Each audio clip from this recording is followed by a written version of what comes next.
on this episode of The Shelter. Ta-da! How you plan a party. And oh my gosh, look at the menu. You're a dog. You know you can't eat any of this food. Man.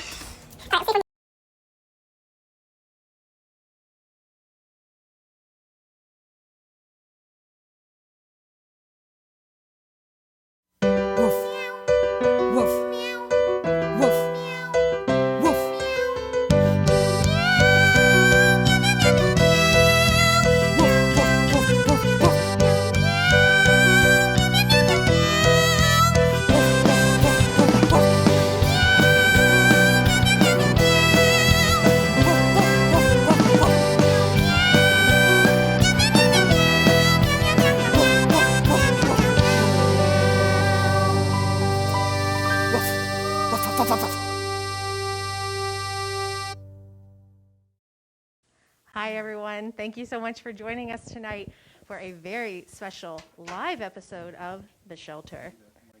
So we love Patsy very much, but decided we needed to take back over the party planning so that you get a little taste of what you have come to know and love from PAWS, especially PAWS Yappy Hour. So once again this year, as you know, we can't be in person. So we tried to give you something a little fun and unique tonight. Thanks for bearing with us if we have any technical difficulties. We really hope that you enjoy the show. We can't wait to show off some of our animals, volunteers. They're going to be talking about what makes PAWS a great organization and a great organization to donate to tonight. So from 6 to 7 tonight, right now, we are going to be aiming to win the Yappy Hour Center Gives Power Hour. So what that means is we, for this year, as we have in previous years, hope to have the most unique donors during the 6 to 7 p.m. time slot. So what's a unique donor? Well, that is an individual donor rather than an individual donation. And rather than spend a lot of time talking about that, I'm just going to ask our moderators to pop that FAQ, that helpful link into our comments. So if you have any concerns or questions about what a unique donor is, just check out our comments section. As last year, the minimum donation is $10. Every dollar that you donate counts. So a $10 donation is going to go to good use and is so appreciated by everyone here at PAWS. Center Gives has become PAWS's largest fundraiser. We count on the support that we receive during Center Gives to help us continue our life-saving work. During these 36 hours, we really fill our social media with amazing stories of animals that we've helped in these past few months. I know that it can get a bit overwhelming with having over 175 great organizations asking for donations and support, but I hope you might take a little bit of time after tonight's live stream to go back through our social media and take a little look at the wonderful stories that we've shared recently. I personally am so proud of the work that our volunteers and staff has done. I want everybody to see those posts for sure. So, like with any good Yappy Hour, we're going to start with some snacks and some drinks. So, let's go check out what Megan's up to in the kitchen. I'll meet you right back here in just a moment. So, Megan, I think I might have implied that you were making human drinks and snacks back here. I hope no one's disappointed because you're definitely making cat and dog treats, right? Yes, I'm making treats for your canine or feline friends. So right here we have this beautiful Bark-chuterie board so that you can eat with your pets. All of this, except for the dog biscuits, is human safe as well. But we've got some dog safe treats here. You want to remember to keep everything low fat so that we're not risking any pancreatitis or just intestinal upset with the dogs. We don't want to have any artificial sweeteners that may be toxic to dogs. And while we're on the subject of toxic things, you want to avoid anything that is known to be toxic to dogs or cats. So leave those grapes and those cocktail onions off of your Bark-chuterie board because those won't be safe for your dogs. Okay, so yeah, we could add some things like blueberries, maybe sweet potatoes, anything that you know to be high fat or just straight toxic to dogs or cats. And when in doubt, leave it off. And if you wanted to add something like cheese, for example, you'd want to go for low-fat options to make sure that your dog isn't gonna regret it later. So we have some dog hummus here. Hummus really isn't safe for dogs, but this one is because it's peanut butter with a little kibble relish. So we can make up a little charcuterie plate with some hummus and crackers, dog-safe biscuits, and some various treats here. Apples, carrots, peppers, fresh eggs from a Bollesburg chicken. All of that is dog-safe. And then you also made a special frozen treat that you could add to your charcuterie board. What's that made of? Yes. So we have a little swirl here of peanut butter and yogurt. We can just swirl it all together. It'll take a little bit to mix. We're making sure, again, to use low-fat yogurt and peanut butter that is free of artificial sweeteners like xylitol, since that is toxic. And we've got just this nice little swirl. Doing this so that we can cut the peanut butter with something that's a little lower in fat, so it doesn't upset the dog's stomachs too much. And then we just have these little Kong ice cube trays here that we're just putting that into, and we'll freeze it up. You could use any type of ice cube tray, or you don't even have to use an ice cube tray at home. We just happen to have that really cute Kong one that we thought we'd use. Make for these very cute little Kong peanut butter yogurt treats when they're done. Okay, so Megan, how about the cats? Anything trendy like a charcuterie board for the cats? So protein bowls are all the rage right now, so we decided to make a Purr-tein bowl. So we've got all cat-approved treats here. Squeeze ups, our cats love these here, and some Fancy Feast flaked fish, and even some. Got a little bit of all of them, and we'll just put together a little Purr-tein bowl and make it nice and fancy for the cats. If you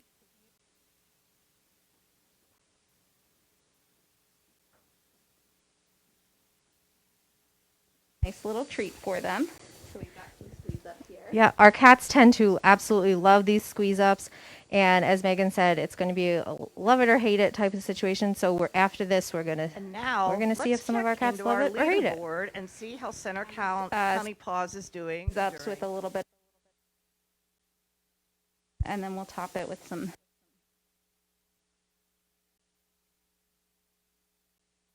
Lick it up a little.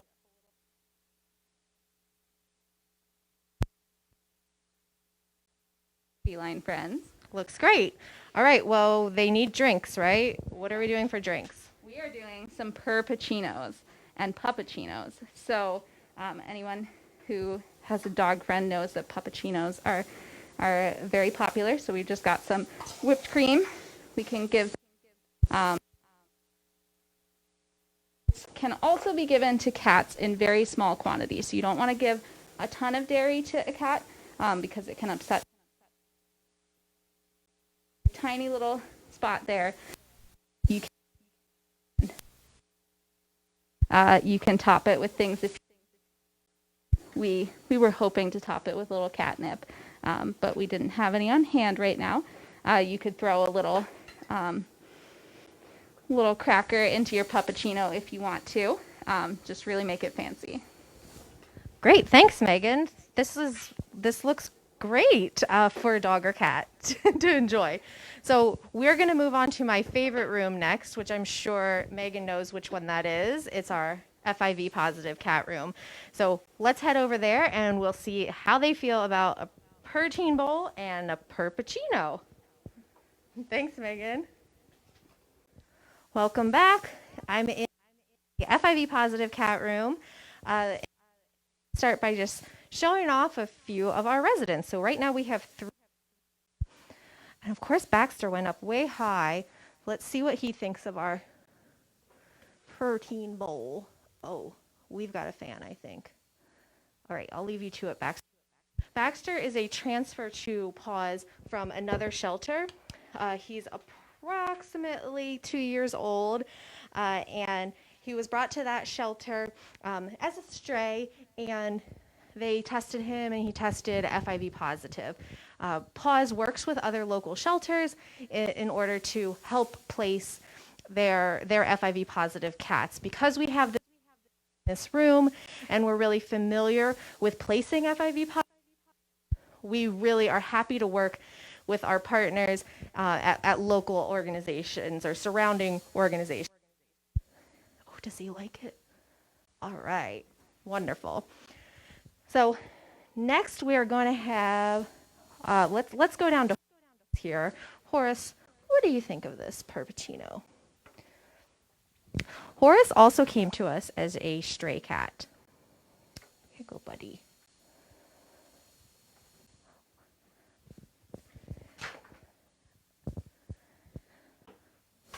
Ooh, looks good. So Horace was found as a stray cat and brought to PAWS. He is about 5 years old, we think. That's an estimate since he was a stray. It's like Baxter, once surrendered, and we tested for FIV and feline leukemia, tested positive for FIV. At PAWS, that does not mean they're barred from adoption in any way. They just get to move into our super cool FIV positive room. All right, then Heather's going to show Home Plate, who is really into her Purr-tein bowl. So those of you who watch our live streams, watch our PAWS Facebook page and our website know that Home Plate's been around for quite a while. She's been with us for about 2 years. She initially came to us as a stray with a whole litter of kittens who have since been adopted. You may also notice the cats that we've shown you all happen to have an ear that is missing a little chunk. So that's called an ear tip. It just so happens these cats were all taken in by good Samaritans who decided to get them spayed or neutered, and for one reason or another decided that they deserved a shot indoors and contacted their local shelter. Ear tipping is something we really advocate for when you have an animal that's outside, because it's a visual indicator to anyone who sees the cat that the cat has been spayed or neutered. So anytime a cat comes to us with an ear tip, as Horace did, we know that someone has already taken care of spaying or neutering. Wow, Home Plate, you're really enjoying that. Okay, so I mentioned a couple of times how much I enjoy the FIV positive room, and I just want to reiterate how exciting it is to me that in the last 2 or so years we've really grown our program of adopting out FIV positive cats and grown our relationships with surrounding shelters so that we can help them free up some space for their negative cats while helping out some of these super cool FIV positive guys. So I think with that, we should really do a leaderboard check-in. So, hey Chris, how is it going with the leaderboard? Hi, everyone. Well, we've been enjoying some visits and some interesting information about our cat wing. And now let's check in and see how we're doing on our leaderboard. We have about 20 minutes left to go in this hour, and so far PAWS is in the lead. We just had our 48th donor make a gift, and I just have to thank everyone who has donated earlier today. We are so grateful for your support, but PAWS is trying to win this Yappy Hour Power Hour. If that happens, we will receive a $500 prize courtesy of King Financial Planners. And so far, we're doing really well. But there's still time. If you have not made your gift yet, I hope you consider doing so this hour. It's important that, we know there's so many of you out there that love our animals. Even if you don't have an PAWS alum, if you're an animal lover, if you believe in the work we do, we really hope you'll do so by making a gift to centergives.org and help us win our Yappy Hour Power Hour. And now back to Lisa Barr. All right, now we are on the dog side. I'm here with Christy, who's one of our dog volunteers and one of our kennel assistants. Christy, why don't you take a minute? Oh, and of course, Chacho. How could I forget you, Chacho? Thank you for introducing yourself. Christy, could you start with just talking a little bit about yourself, your involvement with PAWS, what you do here? Yes, hello everybody. So I'm Christy Chichester, and I've been here for about 3 years. I actually started volunteering at PAWS in May 3 years ago, right after we adopted our first dog, Champion, from PAWS. And some of the things that I do at PAWS include a lot of cleanliness. Working as a kennel assistant is involved with a lot of managing the cleanliness around the kennel. I also am writing the bios for the dog websites. I'm also a foster, so I'm pretty involved and really, really enjoy being here at PAWS. Okay, thanks, Christy. We enjoy having you here too. So one thing that you've seen in the Center Foundation advertisement for Center Gives this year is that this is their 10th year hosting Center Gives.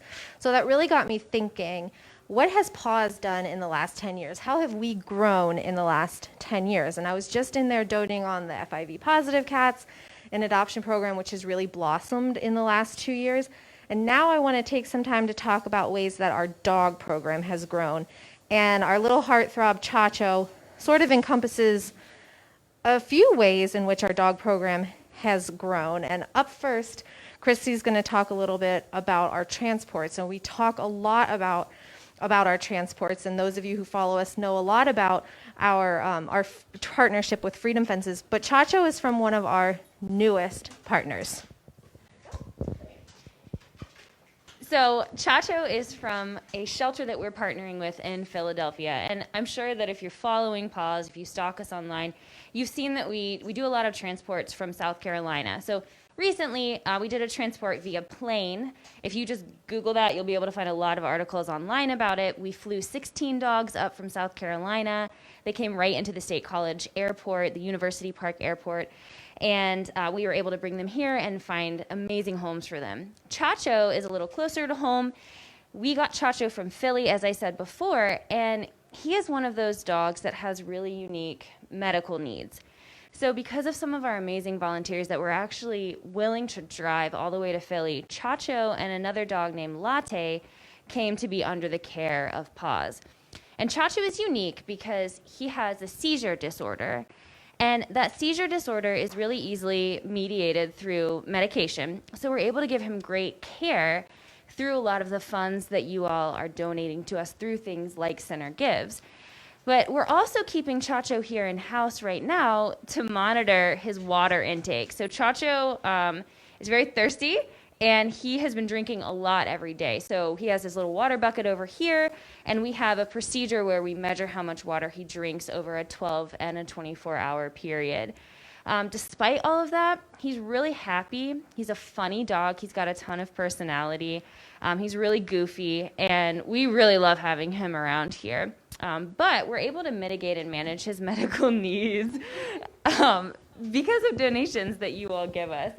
We also have a full-time medical manager that we were able to bring on within the pandemic, actually. And that's Colin, and Colin is able to provide us with a lot of insight, again, in handling the medical needs of dogs and cats, and dogs like Chacho here, who's super happy with his avocado. Thanks, Christy. As a quick plug for our Bark-chuterie board, avocado pits are not good for dogs, Chacho. So Christy talked a little bit about Chacho's medical needs and how we're able to manage them here. But I think it's worth pointing out, you know, we're monitoring his water, and he is on various medications, which are not inexpensive medications. But the big thing for Chacho is that he really needed individual consideration, and that's what we give him here. We noticed he was drinking a lot of water. We noticed he was urinating too much for his age and body weight. And so we have this not so high-tech system of just measuring water using a milk jug, and we're able to get a great handle on exactly what's going on with Chacho. So it doesn't always take a lot of time or expertise to be able to really help these dogs. So Chacho is living here, as I mentioned. And we're hoping that once we get a little better handle on his water intake and output, that we can get him into a foster home. So this is a little plug for anyone who might be interested in fostering any dog, but that includes Chacho, who is just absolutely as wonderful as he appears to be on your live stream. He really, truly is. So why don't we take a moment, Christy, and give Chacho a few of the snacks that were brought into you. So before we give him the snacks, I can talk a little while about our enrichment program. Okay, yeah. That would be helpful as we're waiting for the snacks to be delivered. Okay, sounds good. Okay, we're going to have some snacks that are coming in just a moment, but until then, I'm going to talk a bit about our enrichment program. So one of the ways that PAWS has really grown in the last 10 years is through enrichment, and enrichment can mean a number of different things here at the organization. So for a dog like Chacho, he might get a very special treat right after our morning shift. So if you're familiar with PAWS, we have a couple of shifts each day where the dogs get several walks, and then they get their breakfast and some snacks, and then a nap, and then volunteers will come back and give them their dinner, and more snacks, and then more naps. So, Chacho's treats are here. So Chacho's going to eat a couple treats while we continue to talk about this. A good example of enrichment is what Lisa is about to give him right now.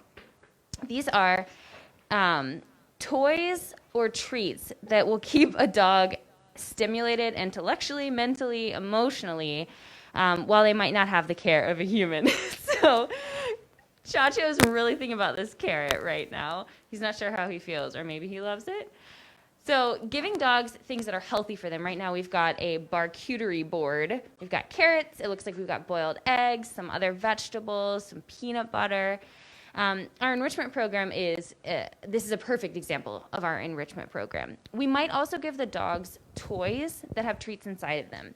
For example, we might have a puzzle toy.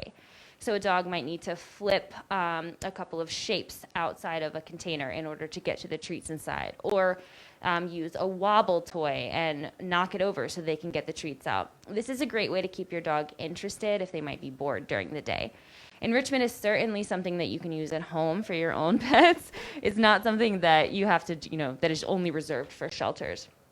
So mental stimulation, special toys are one example of enrichment. Another example of enrichment is our pet partnering program.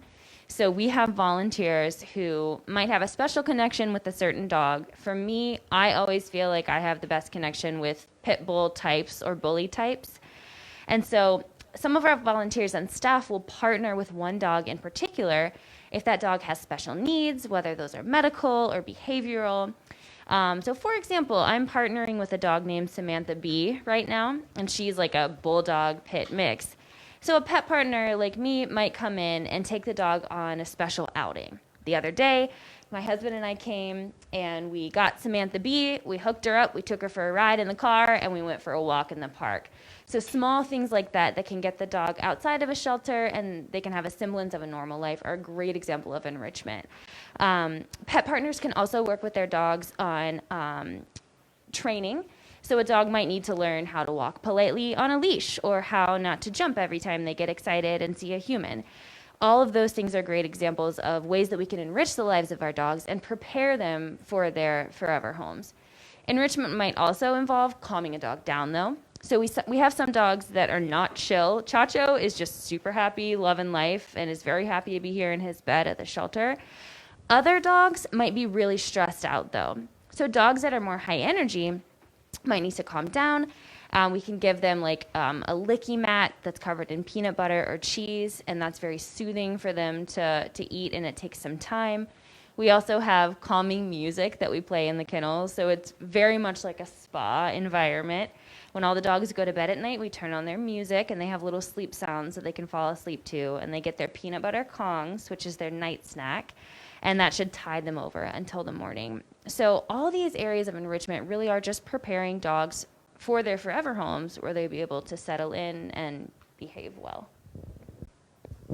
Thanks, Christy. While you were talking, I went through the Bark-chuterie board items, and wow, Chacho loved everything. He is now looking at our special Jello mold, which fans of The Office will recognize why we have a Jello mold. But this is made out of low sodium bone broth and gelatin, and it has some little tiny little milk bones in there. So a special little fun treat for Yappy Hour for Chacho tonight. So the last thing I want to talk about a little bit, Christy, is simply what are some of your favorite things about being at PAWS, and what really drives you to be here at PAWS? You obviously spend a lot of your time and energy here, and why do you do that, and why do you think others should too? PAWS has really been like a lifesaver for me, for my mental health and my emotional health. It's a place where I come where I feel like I'm doing good, like capital G, good in the world.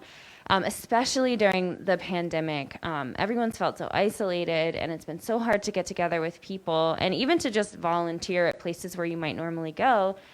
But PAWS came into my life at exactly the right time, and I was able to come here several days a week and help the dogs, but also like de-stress myself. It's very hard to be sad when you're around like a grateful, happy animal. And I find that shelter animals really do seem to understand that you're here to help them and that you love them and you're setting them up for a comfortable, happy life.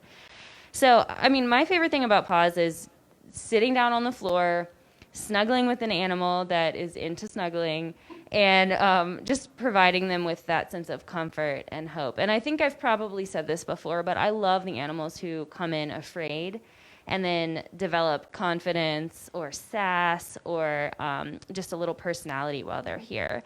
So like my foster dog, Silly Girl, was so scared when she first came to PAWS, and now she's like the queen of our house. She's sassy, she has us on a regimen and a schedule, and she's just hilarious, and her personality is completely different than it was when she was living that bad former life. So I would really encourage you, if you can, help us out, come volunteer, donate, and I guarantee that there will be a lot of benefits that you'll reap personally. Thank you, Christy. That was so nice. We're so fortunate to have volunteers like Christy, supporters like you. It means the world to us, and it means the world to dogs like Chacho. So with that, I think we're going to take a quick break with Chris again back out at the leaderboard, and then we'll see you back again with some more cats. And welcome back to the PAWS lobby, which you can't see, but you can see our PAWS leaderboard. And since we last checked in, we now have 77 unique, 80 since we just refreshed it. Thank you, Julia. Yes, I have somebody off to the side refreshing our laptop. So to 80 of you that have made a gift in the last half an hour, thank you so much. I also want to thank everyone, all of our supporters who donated earlier today. We have about 30 minutes to go in Yappy Hour, and if we get the most number of unique donors, PAWS will win a $500 cash prize from Center Foundation and their business sponsor, King Financial Planning.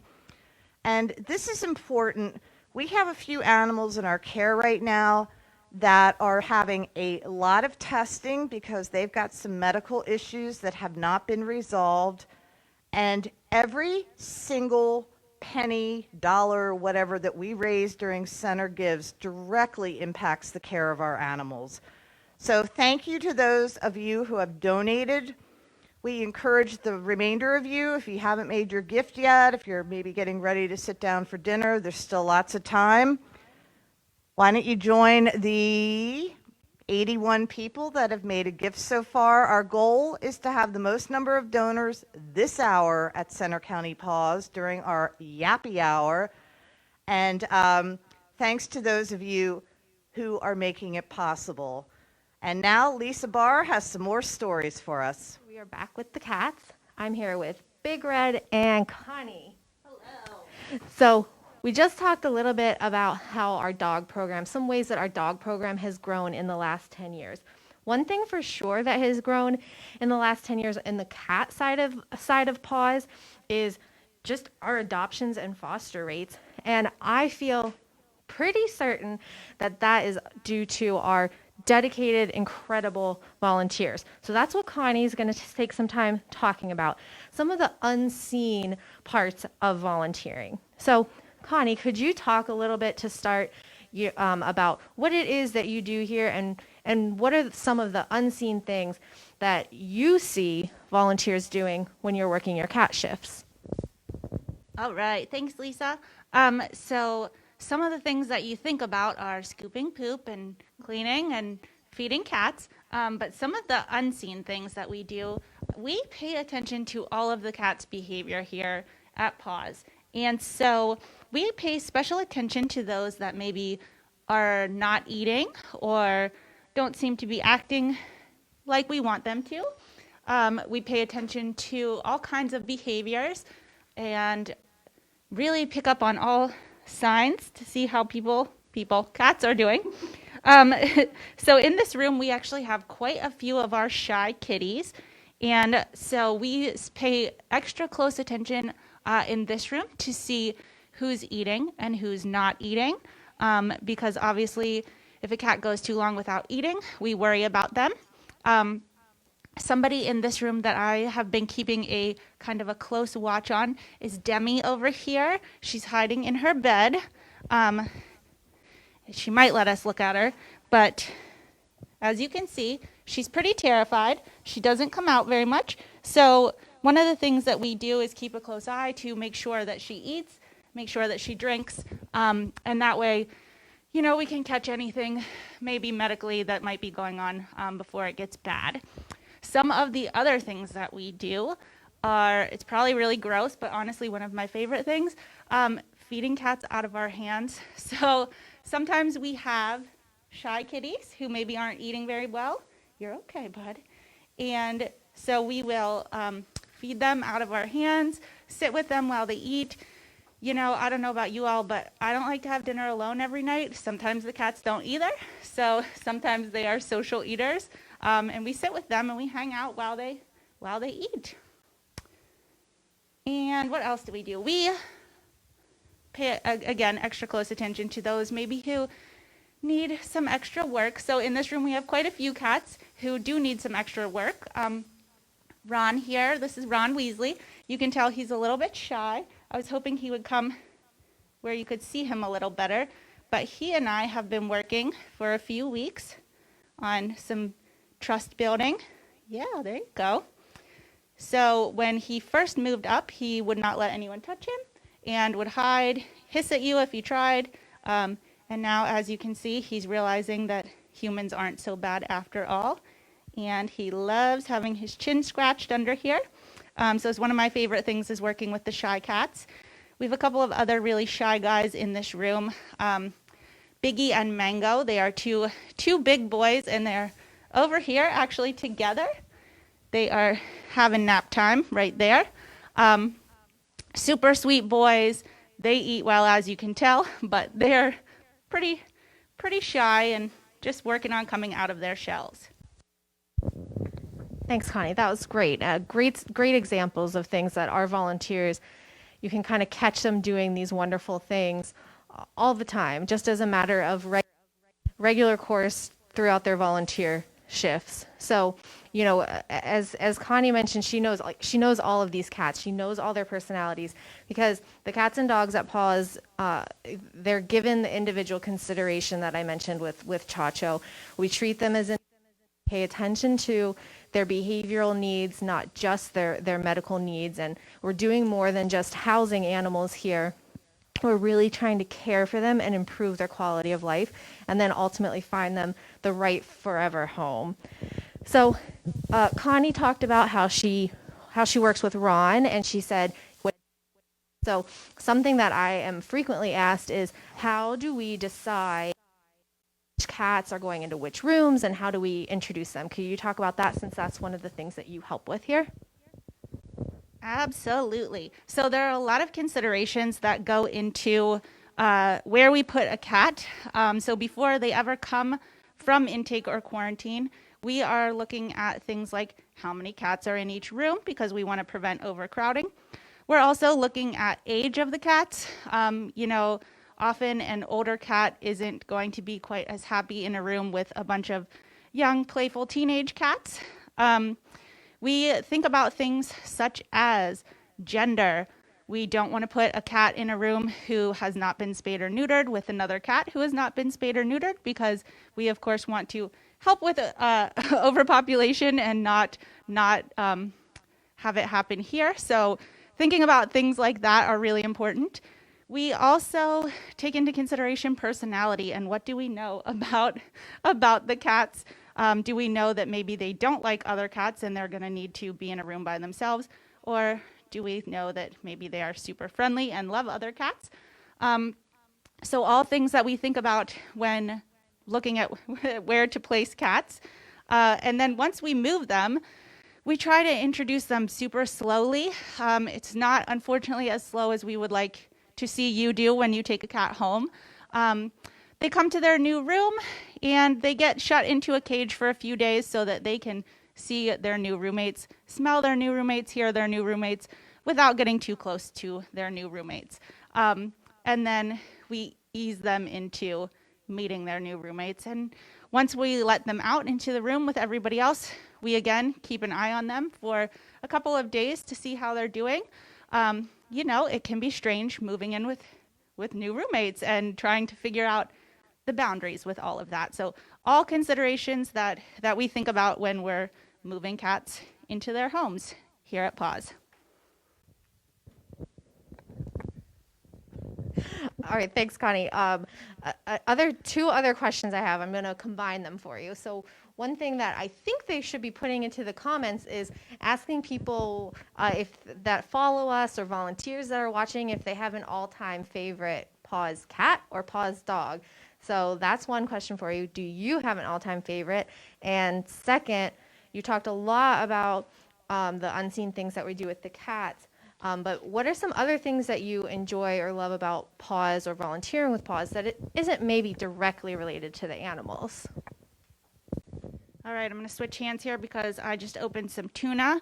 Yes, that's some good stuff, huh? So my, favorite PAWS cat. It's really hard because anyone that knows me knows that I love cats. My mom is watching. Hi, Mommy. And she'll probably tell you, anyone that will listen, my first word was kitty, so always have loved cats. My favorite one in the building right now, which probably anyone that knows me again would guess, is Captain Permonicle. He is amazing, one-eyed, orange cat who I just love and adore. Is this good stuff, buddy? Yes. And some of my other favorite things here at PAWS,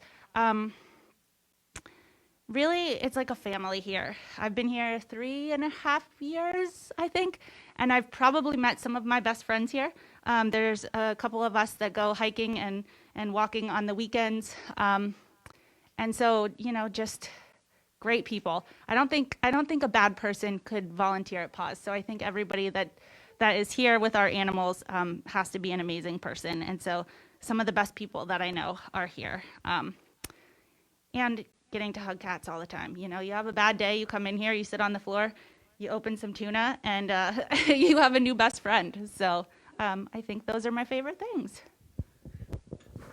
Those are pretty great things, Connie. Thanks. Why don't we go ahead and do one more quick check with Chris on the leaderboard. Thank you, Connie, for talking to us, and thanks for everything that you do. Thank you. And welcome back to our leaderboard check-in. I'm Chris Faust, the Director of Development. I realize I haven't introduced myself. I'm assuming I was earlier. But with about 15 minutes to go or so, Centre County PAWS is delighted that 94 donors have made gifts this hour. Thank you so much. We really appreciate the support. We know there are so many animal lovers out in our community, and we know that even if you don't have a PAWS cat or a PAWS dog or never have adopted from us, you still appreciate the work we do for rescue animals. And I'm very serious when I say we are literally saving lives all the time here at PAWS. We can't do it without your financial contributions. And Center Gives is a wonderful time to make a gift. because your dollars are stretched farther during Center Foundation's 36-hour online giving campaign. 95 of you have made gifts so far, and actually 96, thank you, Julia. And this is one of a power hour we are trying to win, and it's looking very positive so far thanks to your support.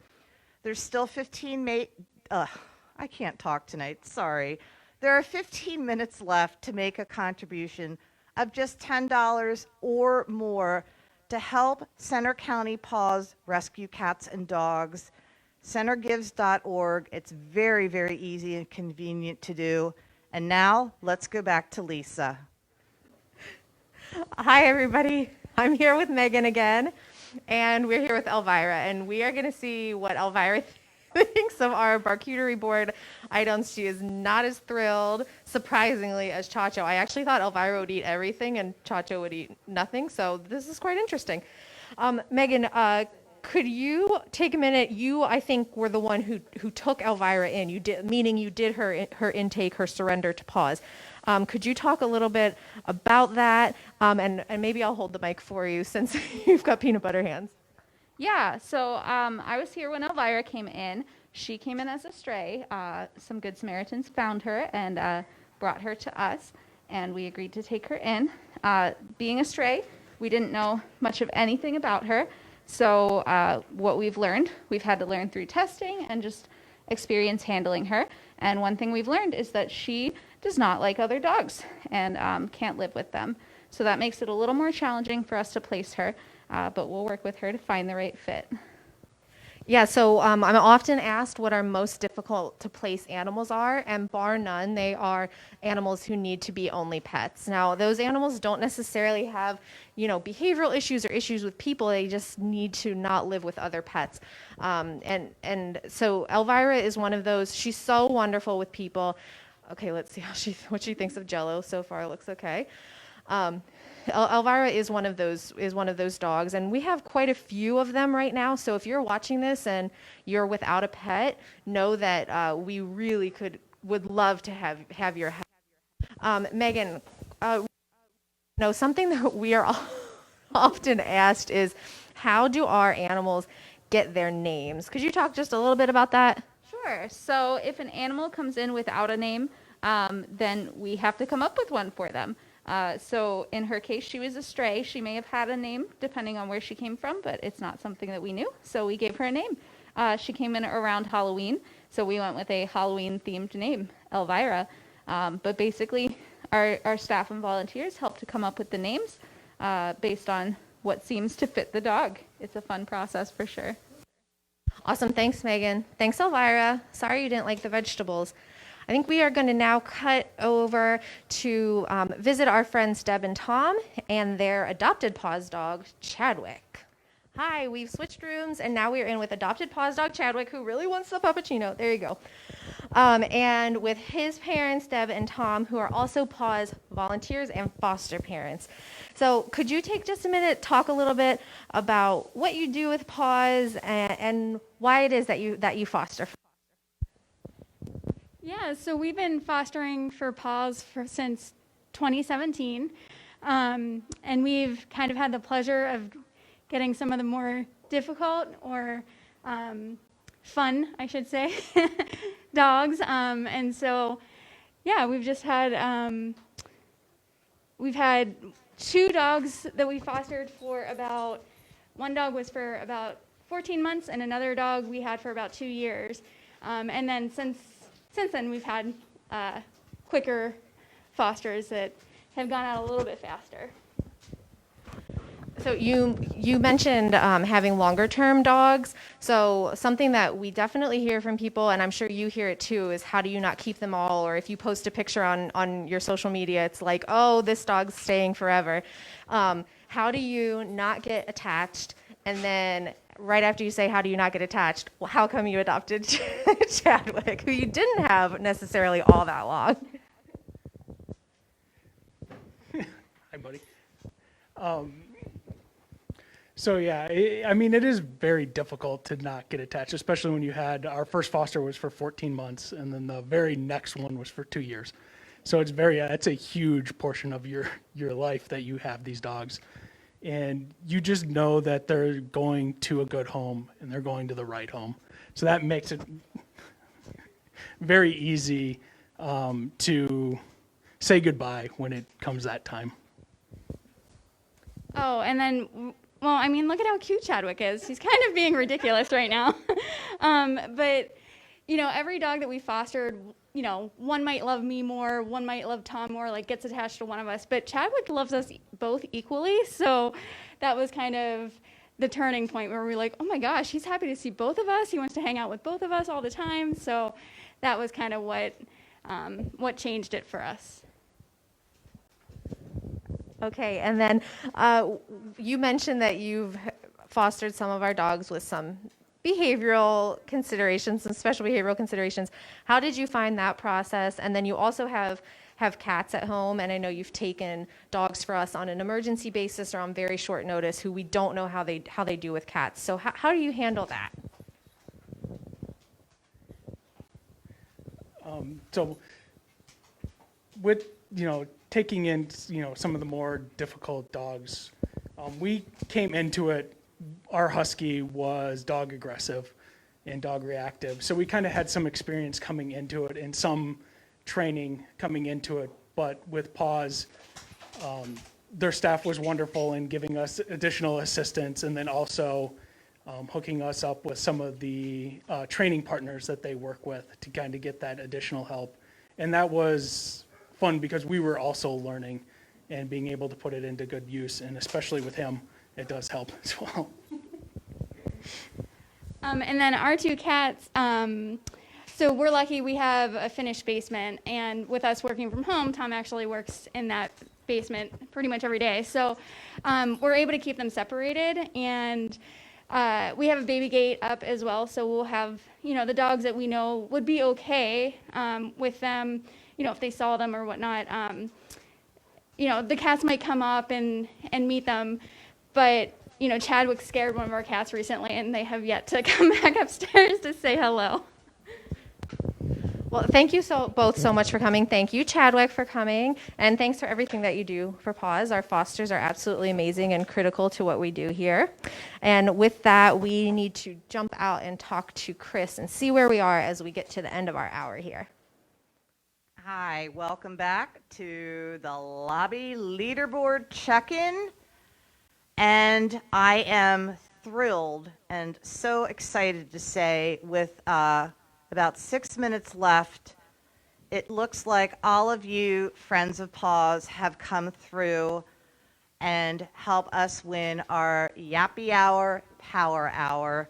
We were reminiscing a little bit earlier, and Centre County PAWS has participated in all 10 years of Center Gives, but I think we did our first Yappy Hour and tried to win this Power Hour prize in 2014. So this will make it 8 years in a row that you, our friends, our supporters, have enabled us to do as well as we've done. And we're just so grateful to all of you who have come out to support our cats and dogs. And, we're at 110 unique donors right now. And it's safe to say we will capture Yappy Hour for the 8th year in a row.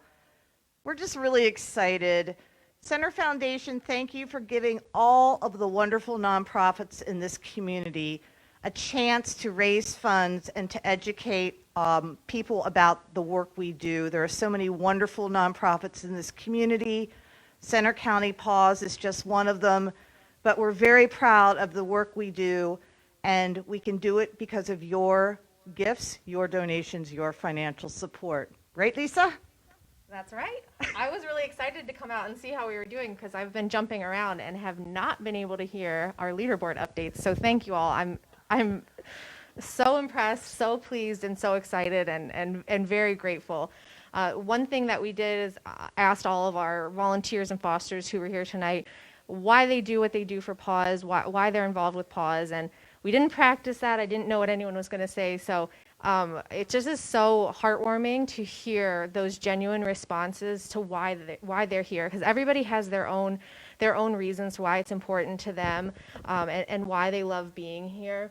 And it just means a lot to those of us who are here every day, raising funds like this, to make sure that our animals have a great place to be. Yep. No, I couldn't agree with you more. And, you know, normally we do our Yappy Hour in the basement, in person, with lots of friends and supporters that come on by.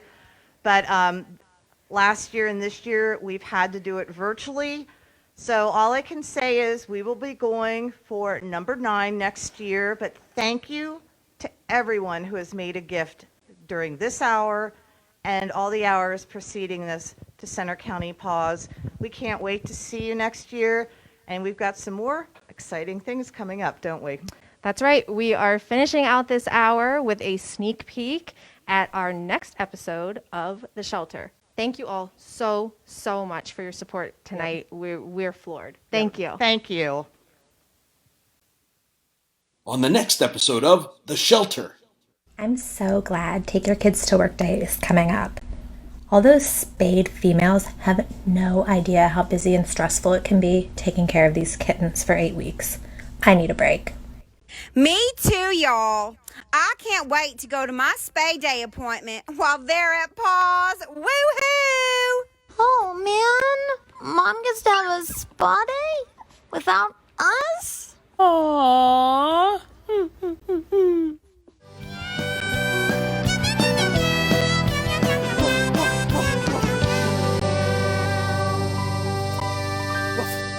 woof, woof, woof.